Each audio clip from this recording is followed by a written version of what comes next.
Hey guys, it's Alice again and welcome to another video, and today's video is actually a funny story time. I had this other thing planned, but it turns out I did something really stupid last night, so I thought I'd share it with you guys. It's quite funny. It's to do with university and to do with me being a complete idiot, so I thought it'd be something funny to share. If you enjoy the video, give it a thumbs up. Just for like sympathy purposes, give it a thumbs up anyway, because I'm such an idiot. But yeah, let's go. Oh, by the way, I have a new background. I'm now at my uni house. If you don't know, the vlogs and like all the videos, I'll be linking them down below, so go and check them out. But let's get into this story time. So basically, yesterday I went to the Zoella Christmas launch event with Molly, Hannah, Eve and Jazz, and we had the best day. It was so good catching up with the girls, and the range is beautiful. I had a great day, so I got back on the train and I came back to Lincoln from London. It was a very long journey home, but I was just like so done, wanted to go to bed. London is just tiring, you know? So I was absolutely desperate for a wee when I got home. So I literally ran upstairs, chucked my bag and everything on my bed, and then I got changed. I took off my outfit because it had like snow all over it from the event. I put my pajamas on, I went in the bathroom, I had a wee, brushed my teeth, did my business, you know. Then I picked up a few things to bring back with me into my bedroom, tried the door handle, and guess what? The door handle did not open the door. I was stood there like, shit, what do I do? I'm just stood there in my knickers with no trousers on, in my Mickey and Minnie Mouse Christmas pajama top, thinking, shit, I messed up. So basically, my door is a Yale lock, and in my haste of needing a wee and being too excited to get into bed, I forgot to stop the door from locking itself as I walked out. So as I walked out to go to the bathroom, it locked behind me, and I am now stood in my house by myself, with no phone, no camera, no keys, no money, nothing, literally, no shoes and no trousers. Luckily, my washing basket is outside my bedroom door, so I managed to like fumble around and find some socks and leggings, but I mean, I was just screwed. So I was like, right, okay, DIY with Alice, let's try and fix this situation. I remember last year my old flatmate locked himself out and they said they used a little card to get back in. Obviously, I didn't have a credit card or a debit card or anything because my bag and everything I owned was in this room on this bed. So I went downstairs, I got like a fish slice, like a utensil, I got like 2 knives, I was using like a folded up bit of toilet roll, and I was basically like jabbing the side of the lock, hoping that somehow it would work. Clearly wasn't going to work, but you know, I was desperate at this point. I didn't really want to go outside with no trousers on. So once I like came to the realization that wasn't going to work, I was like, what do I do? I literally cannot contact anyone. My boyfriend is not in the house. He lives way too far away for me to walk. I couldn't walk anyway. I had no shoes. It was chucking it down. Like, I literally had no bra on. I was such a mess. I was like, why no? Why today?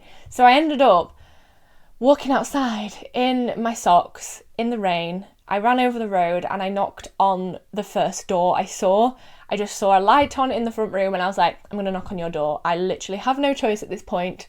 I'm just going to have to knock. So I knocked, and luckily the person who answered was a fellow university student, also in 3rd year, and a very nice guy.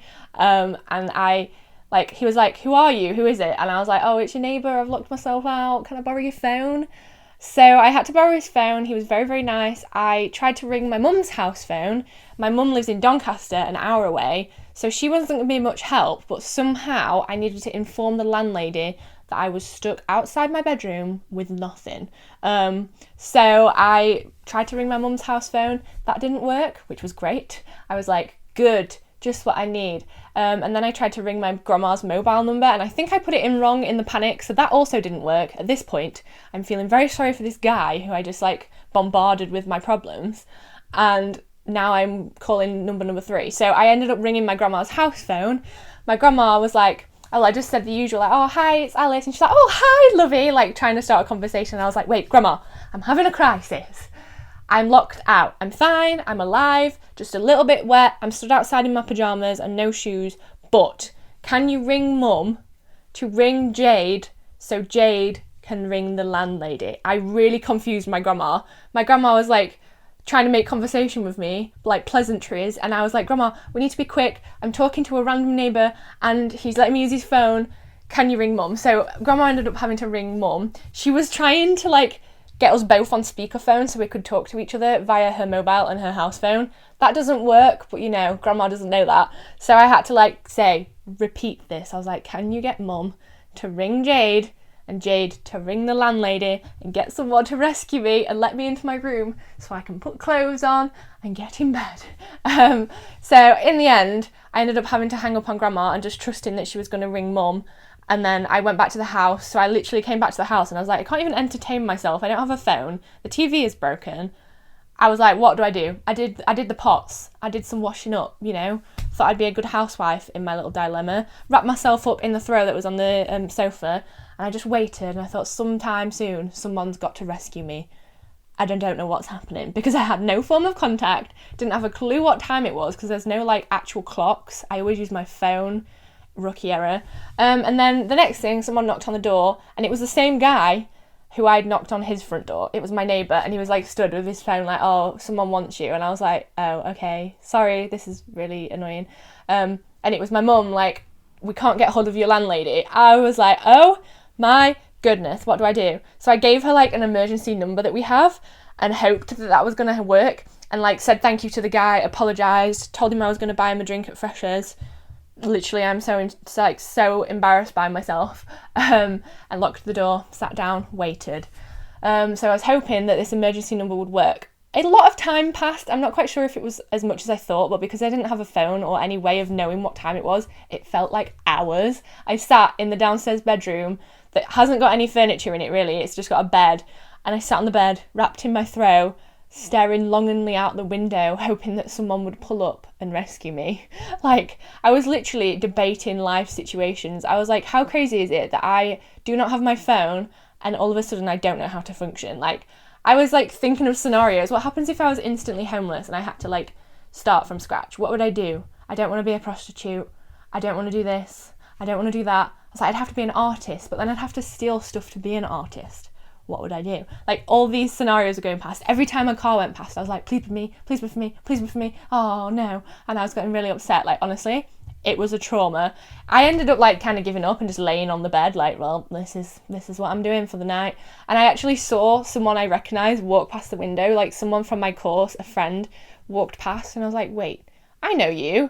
And she actually was coming to kind of rescue me / come with news. So Jade, bless her, rang every single person she could possibly think of that was in Lincoln so that someone could get me a message. So poor Ellie had to walk all the way to my house with her phone so I could ring Jade and Jade could tell me what was going on. The basic conclusion of that was that Jade tried to ring everyone in the world and Ellie was the only one that answered. Thank you so much, Ellie, if you're watching this. And so then Ellie came to me. This is getting like a very confusing story. I hope you're keeping up. And basically the landlady was like, well, if you want me to come now, because obviously at this point it's probably like 11. If you want me to come now, it's going to cost you. Fair enough. I wouldn't want to come and let my tenant in at 11 either. Or you can sleep on Jade's bed and I'll come and let you in at 10 tomorrow. So obviously I chose the second option. Didn't want to spend a lot of money letting myself into my bedroom. Just been to London and spent a lot of money anyway. So I said thank you to Ellie, told her my stupidity, also told her I would buy her a drink at Freshers, and closed the door, went upstairs into Jade's bedroom and just sat there like, how am I actually going to wake up in the morning when the landlady gets here? Something I also didn't realise was that I didn't have an alarm or any way of knowing what time it was. Like, in the entire house, there was not one single form of telling the time. This was an issue because I needed to be awake at like 9. And I remember waking up at, I presume it was like 4 or 6 a.m. The sun was kind of just coming up and I was like, surely it's not time yet. So I was literally like asleep. And the next thing I heard was my landlady shouting, Alice! Alice! And bear in mind, I'm right at the top of the house. So I was like, oh, like really groggy. Still had my makeup on because obviously makeup wipes are in my room. And I like wrapped myself up in this throw and I came downstairs and I was like, really sorry, like I didn't have an alarm because my phone's in the room. And she was literally just laughing at me. Honestly, she is so lovely. She came in, she let me in the room. She was just like, I don't know how you survived without a phone overnight. I'm so glad we did it. I was like, well done. We've saved Alice. And then I was like, oh my God, I've never been more grateful to have my things around me. So that was my eventful morning. As soon as I got back in this room, I messaged Jade, messaged my mum, told everyone I was okay, and like thanked them all for the detective work. If it wasn't for Jade, I probably would have still been sat downstairs on the downstairs bed hoping for someone to rescue me. So at least I got a good night's sleep in Jade's bed. But yeah, that's what happened. So from now on, I'm going to remember to keep the key in the front of my door so it doesn't lock itself without me in there. Don't think I'll be doing that again anytime soon. It definitely wasn't the highlight of my day, running over my street in my pyjamas, in my socks. Those socks well and truly need to go in the bin. They are wet and muddy and gross. But yes, that is what I did. I hope you enjoyed hearing my story of stupidity. I'm actually such an idiot, but yeah, hopefully I won't ever do that again. I'm sure you'll hear about it on Twitter if I do. But yeah, that was today's video. I just wanted to have a chat and tell you about my stupidness. So I hope you enjoyed it. Hope it gave you a giggle. Thanks for watching, and I'll see you soon for another video. Bye!